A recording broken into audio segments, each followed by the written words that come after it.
Well, it was a nice stay in Bishop's Castle last night. We're on our way to Clun this morning. But before we leave Bishop's Castle, we just want to share a little bit about the history of this place, because it really has got an interesting history. Apparently, Bishop's Castle was one of 55 rotten boroughs, which I did a bit of reading about it this morning. A rotten borough is where very wealthy people basically just paid money, bribes presumably, to have their favourite people elected into Parliament. So it was all about influence and power. And I think there was a big scandal here in Bishop's Castle, and the result was that they brought in an act in 1832 which basically stopped the rotten boroughs, and Bishop's Castle wasn't allowed to have an MP after that. And apparently at the time of the scandal, I can't remember the name of the family, but Clive of India, who owned lots and lots of land around here, apparently he was involved in the scandal too. There's also something that connects Bishop's Castle with elephants, but neither of us can remember what it is.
Just having a little bit of a detour right now around a herd of cows, and they've got calves in with them. We just want to let them know that we're not a threat, so we give them a wide berth.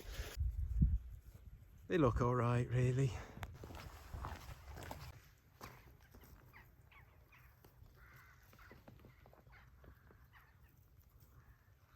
Ooh.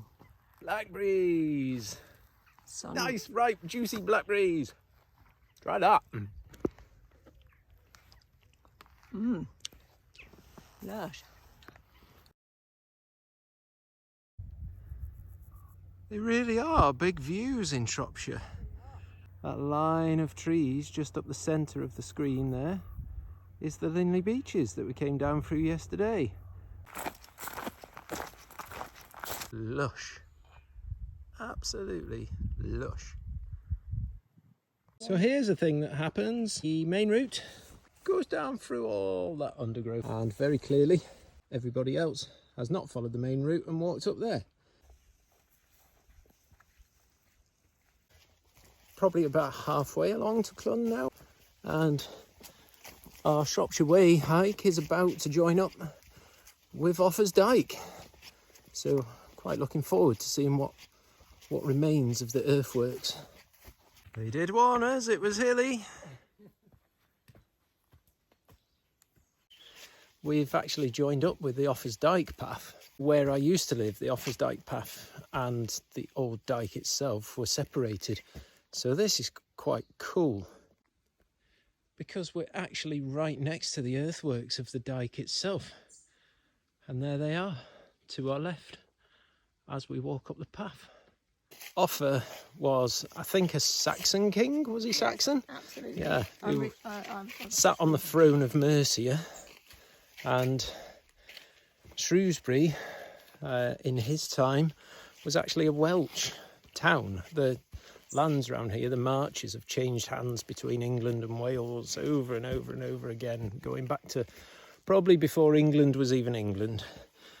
But Offa came, and he raised his army, and he pushed back the Welsh into the more mountainous terrain of Wales and created the Offa's Dyke earthworks to retain them, basically to stop them reclaiming those parts of the marches that he just won from them. Stinkhorn. I cannot tell you how bad this thing stinks. It is like walking past a dead badger, but it does that on purpose. It does it to attract flies, and it uses the flies for food, doesn't it, Mole? Yeah, I think so. We were going to have our sandwiches by here, but not when it's that close to that dick mushroom. Even that's a fungi. It looks like yellow paint.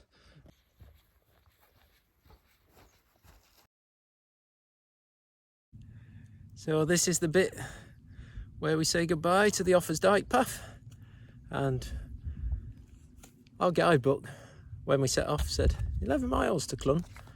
We've done 8.5 of those. We've got 4.5 to go. So that's a different kind of maths to the one I was taught in school, but these things happen. Right, tell us what you think of the walk so far.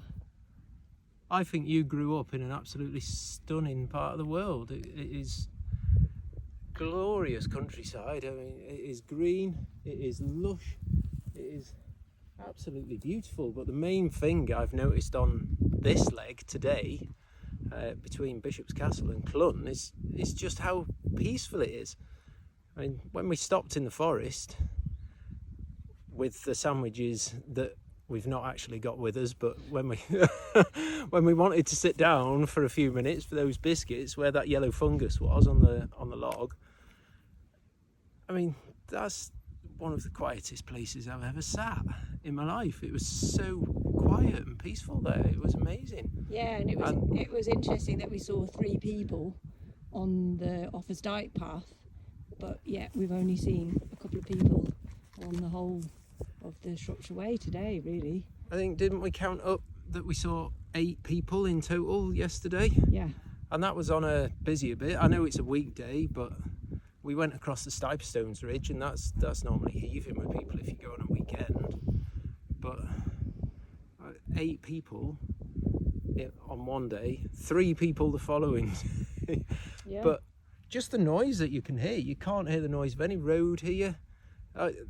The noises have been, you know, there's buzzards in the background. I don't suppose the camera's picking them up, but other than that, it's been tractors that are turning in the fields, and even that's been a thing that I've been really happy to see today, because we've got a good spell of hot weather, and they're actually giving it a turn, and it looks like they're letting it dry out properly to make hay. And that's been such a long time since I've seen that, you know, because it's like silage. To actually see people have an opportunity to make hay is great, you know, and to see them taking advantage of it, brilliant. I hope they let those fields grow into proper hay meadows. But it's been stunning. We'll have to come back and have a look, won't we? Almost back to Clun now. I have to say, it's a relief. It's a relief to be out the sunshine as well. This is a lovely shady little track down here. I think they've been my favourite bit today. Shady little tracks. We just had to do another little cow diversion, the second of the day. We walked past the bull. The bull was fine actually, and that's very often the case, that the bulls are docile and fine. But it doesn't stay like that if you get between them and the cows. And when we came to the enclosed path, there was a load of cows down the path, and there was no way we'd be able to divert around them, and the bull was behind us. So we've literally had to hop a fence just to try to keep the cows calm and keep ourselves out of harm's way. Just wish the farmer would have done what he's supposed to do and actually put a warning that there is a bull in the field. And he hadn't done that. Nearly there now. That's the castle. So we cannot be far.